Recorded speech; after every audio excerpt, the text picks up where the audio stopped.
Now this is going to be on a tripod. This is my sink. I'm going to show you how to clean a brush, even an old brush, how to save it. This is a wire brush. You can use large ones, or I wouldn't go any smaller than this. Do not use the copper ones because they don't work. This one is stainless steel. Now here you can use goof off if you want to clean the brush, but it's not recommended because it's just a mess and tooling's a mess.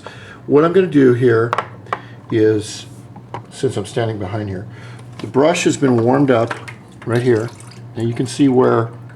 Remember, this is just a bunch of Ferris Buell, okay, bristles right there.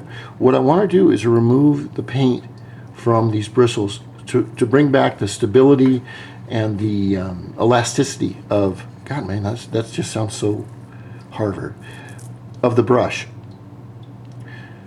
So I like to warm it up a little bit, okay? And remember, a lot of people paint in the summer when it's really hot, and all you have to do is leave the brush out for 3 or 4 minutes in the hot sun and the paint dries on it. There's nothing you can do. At the end of the day, all you want to do is go home, have a beer, read the newspaper, and you don't want to clean brushes. So what you need, after you get the brush with a little bit of water on it, you need to put it up against a flat surface, like right here, okay? Now you notice when I push down like that the bristles separate. All right. Now in common sense, what we're going to do is take this steel little, let's call it a steel toothbrush, okay? And it has, you can see, it has its own bristles.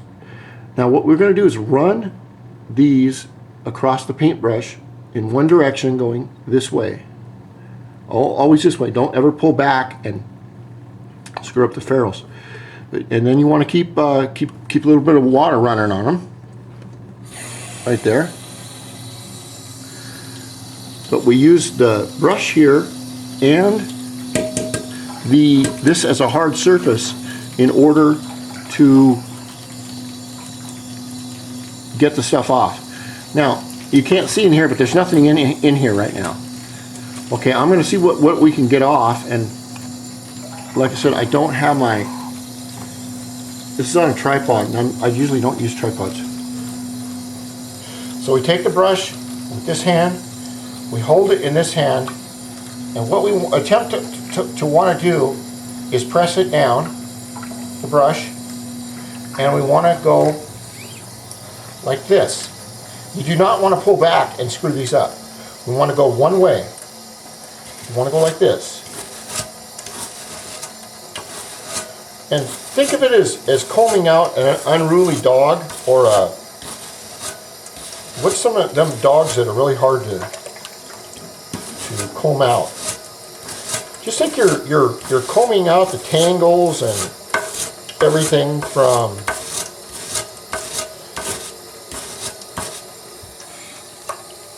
your daughter's or your dog's hair or whatever.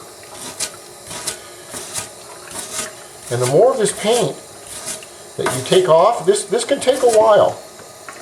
But remember, as I'm doing this, I'm also taking off the paint off of this metal here. And you can also use this to take it off here. But if you want to do the metal, you can go side by side, but you do not want to get up into here at all. So we can go like this.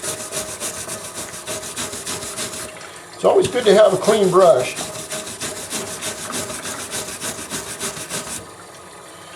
And as you can see, the purdy's shining very nicely.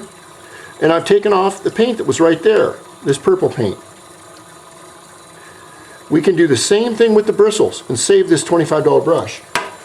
It takes a little bit of time, but this is how professional painters do it. See, you can push down on the brush and get the edges out. Once you get the hang of it,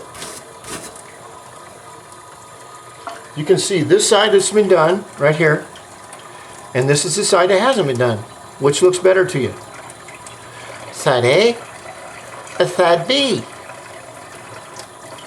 Come on, Bob. You got 30 seconds, Bob. Come on. Side A or side B, Bob? I'll tell you what. Bob, I'm going to give you a free brush if you can spell your name backwards. 25 seconds, Bob. Here's a hint, Bob. Starts with a B. Sorry, time's up, Bob. You're busted. So, Bob, what do you do for a living? I make table candles, man. Table candles. Oh, great, Bob. That's excellent. Table candles. That sounds like a great line of work. How actually do you do that? Well, you know, man, I pour hot wax on tables, you know, dude, and I light it on fire. Bob, that sounds great for making table candles.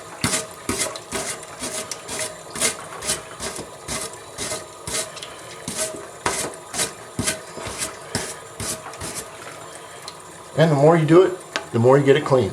And these are harder to get on the edges, but you can see that it's all coming back. So I hope you like my little comedic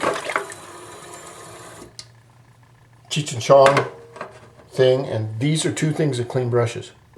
And after you get them all cleaned up, you just put them away for the next year.